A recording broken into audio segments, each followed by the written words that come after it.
राम दोस्तों, कुंभकर्ण को 6 महीने तक सोने का श्राप किसने दिया था? कुंभकर्ण सोता ही क्यों रहता था? इसके पीछे क्या रहस्य था? इसके बारे में यह कथा वाल्मीकि रामायण के अनुसार सुनते हैं। रावण ने श्री राम से युद्ध करने के लिए अपने भाई कुंभकर्ण को जगा कर लाने के लिए 10,000 बड़े भयानक पराक्रमी राक्षसों को भेजा। कुंभकर्ण उस समय सोया हुआ था।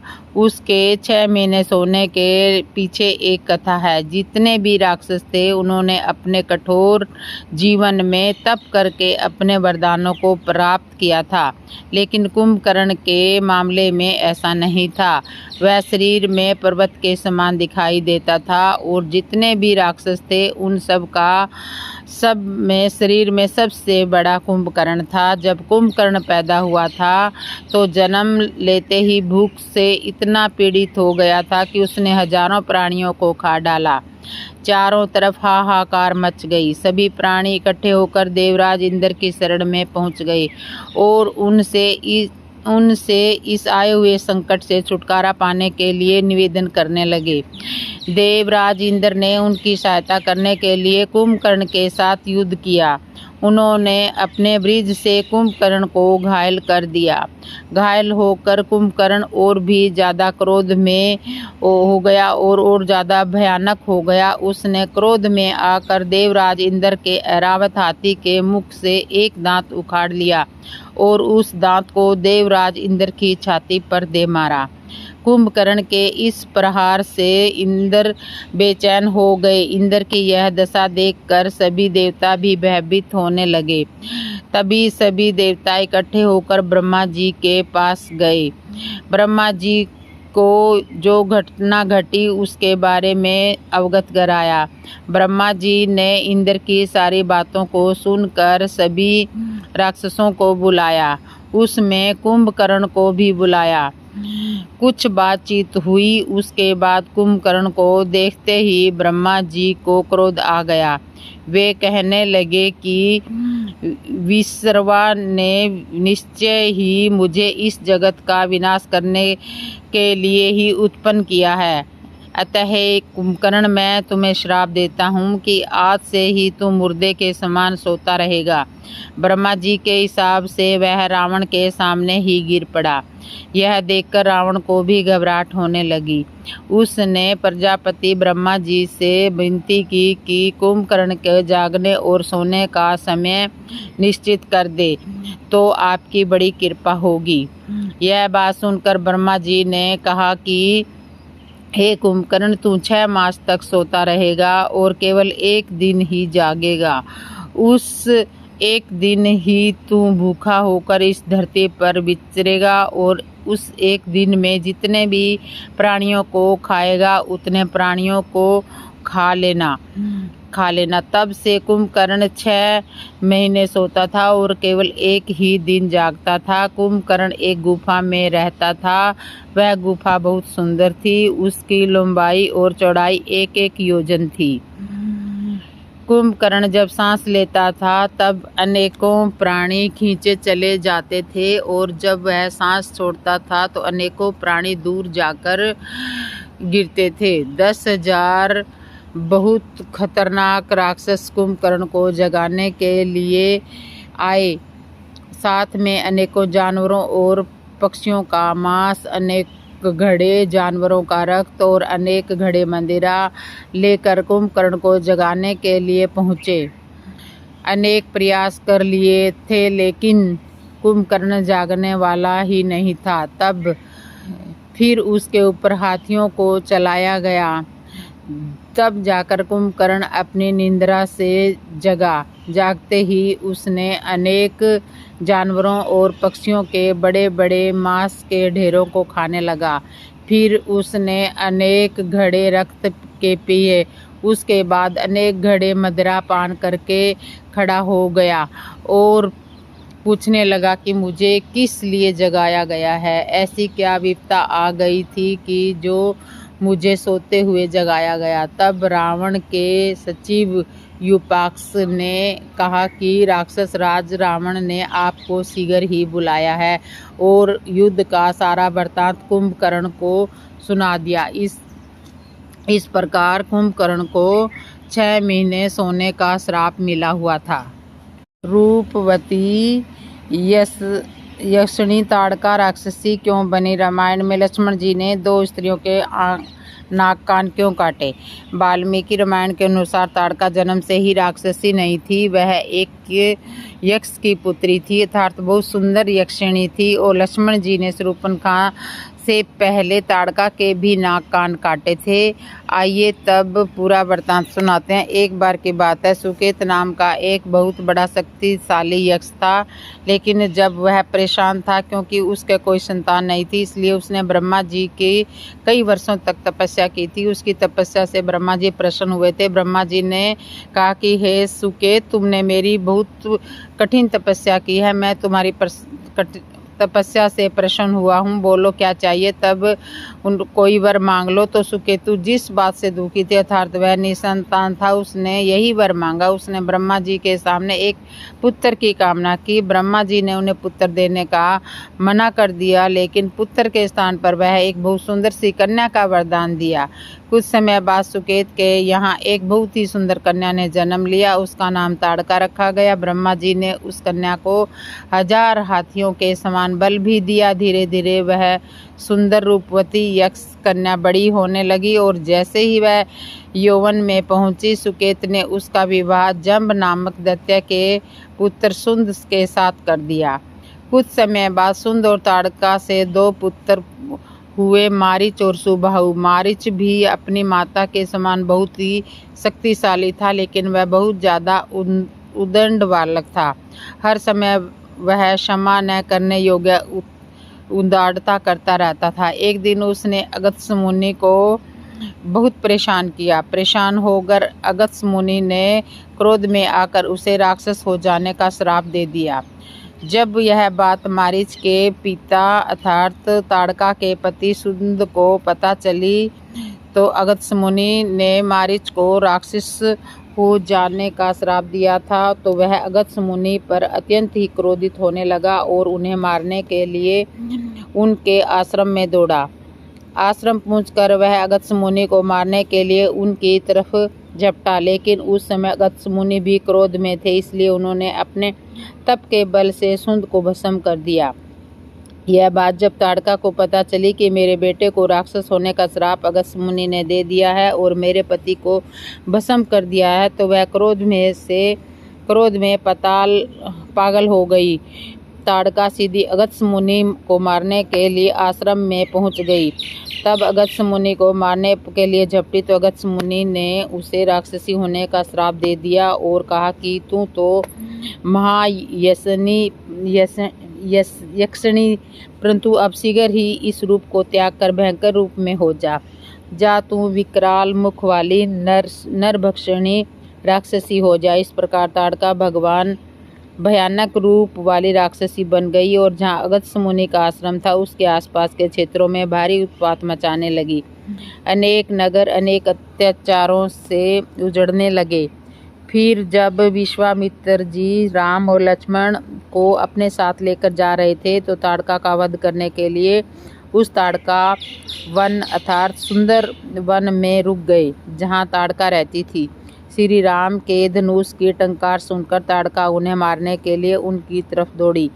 देखते ही देखते उसने धूल की आंधी उत्पन्न कर दी और चारों तरफ धूल ही धूल थी। 2 घड़ी तक वातावरण में धूल उड़ती रही। इसके बाद राम और लक्ष्मण पर पत्थरों की वर्षा आरंभ कर दी गई। श्री राम ने उनके हाथ काट दिए। मौका पाकर लक्ष्मण ने भी ताड़का के नाक कान काट दिए। उसके बाद श्री राम ने एक ऐसा बाण मारा कि जाकर ताड़का की छाती में लगा और वह जमीन पर गिर गई। कुछ समय बाद उसके प्राण पखेरु उड़ गए। इस प्रकार वह पूरा क्षेत्र ताड़का के अत्याचारों से मुक्त हो गया। आपको यह तो पता ही चल गया होगा कि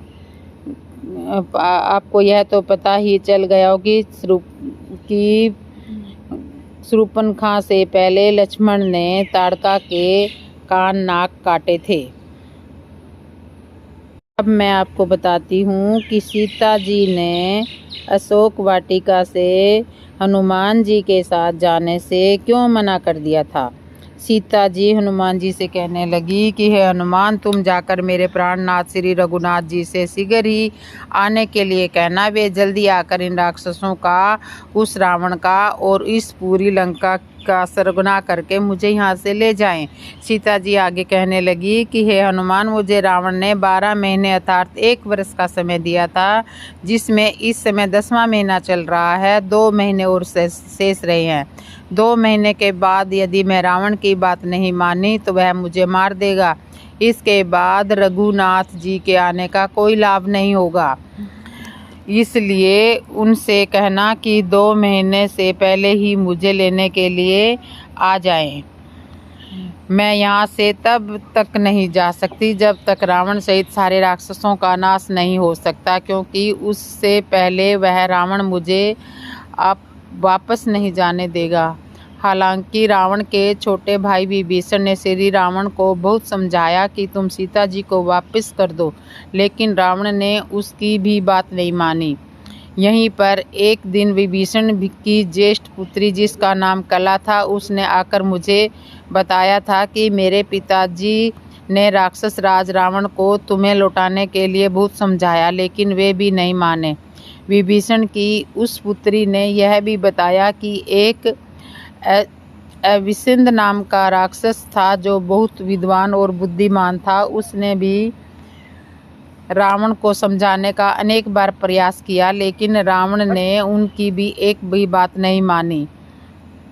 उसने रावण को डराया भी कि यदि तुम सीता जी को वापस नहीं भेजोगे तो सभी राक्षसों का, तुम्हारा और इस लंकापुरी का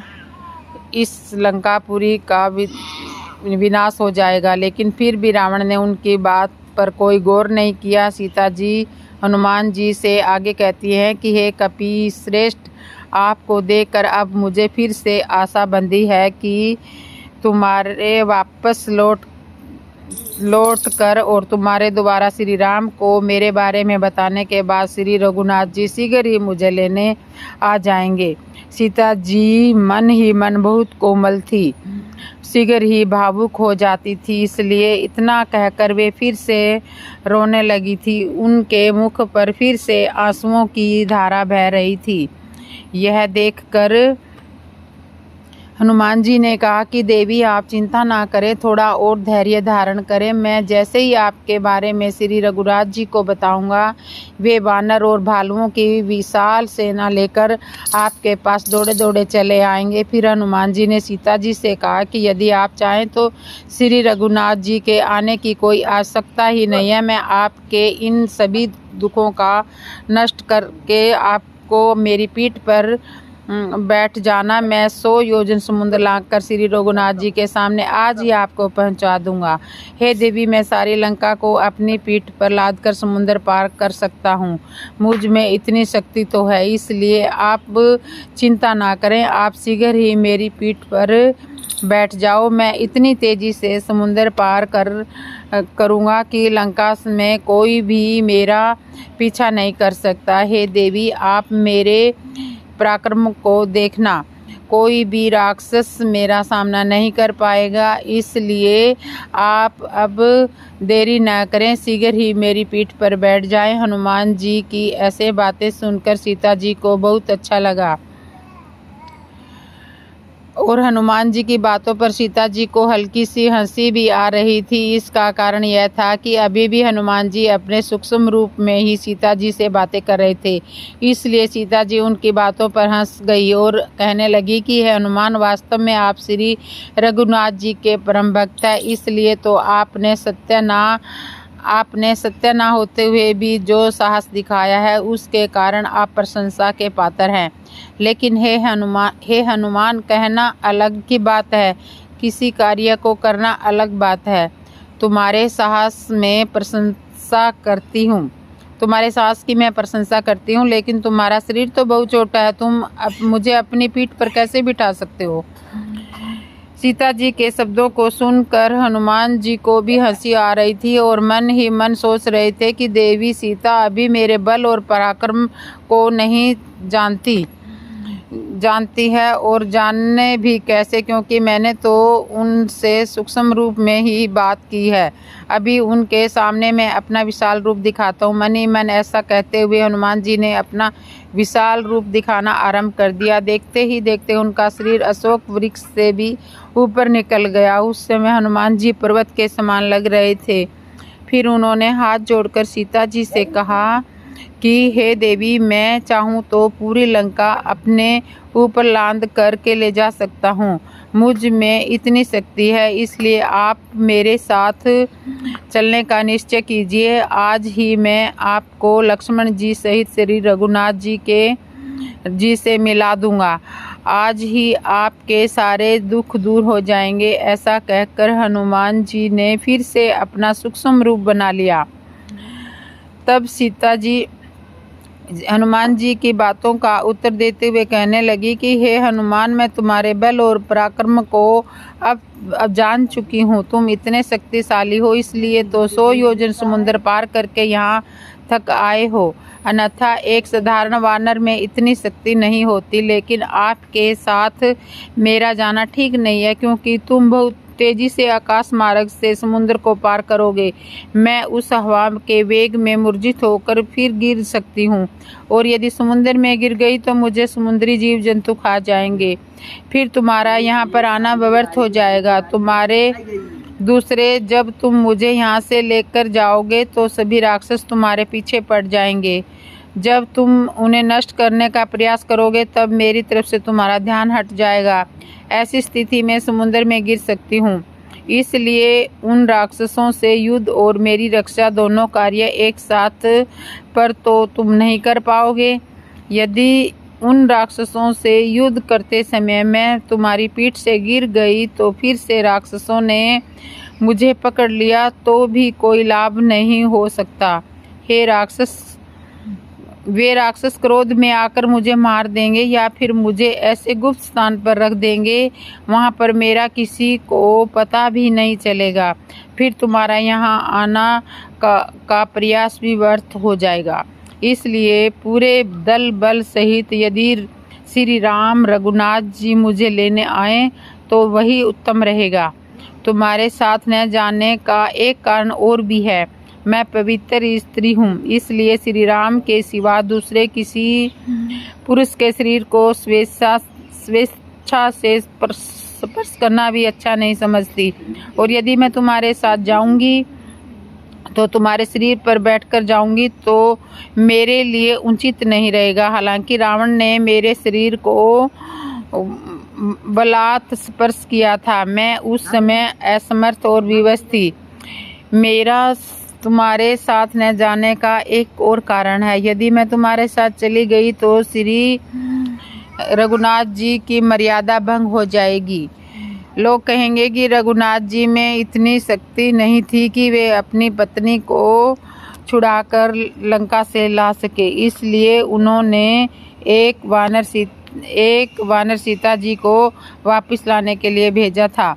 यह श्री राम की मर्यादा के विपरीत होगा। इसलिए हे हनुमान, तुम यहाँ से जाकर रघुनाथ जी को सारा वृत्तांत सुनाओ और लक्ष्मण जी व श्री राम वानर राज सुग्रीव और सारी सेना के साथ आने में शीघ्रता करो। आगे क्या शीघ्रता लेकर आओ और तब मुझे लेकर जाना। तो ये थी आज की वीडियो दोस्तों। कैसे लगी कमेंट करना, शेयर करना। जय श्री राम।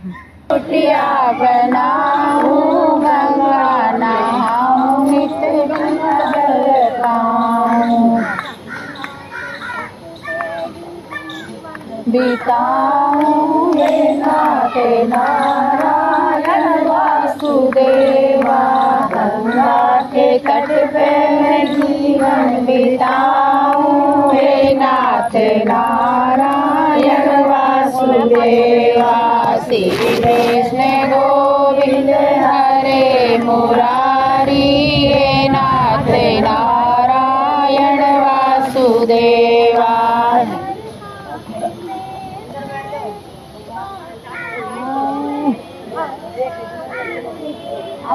तो हो गई 4-5 500 भी हो गई 5-4 तो हो गई।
नारायण वासुदेवा श्री कृष्ण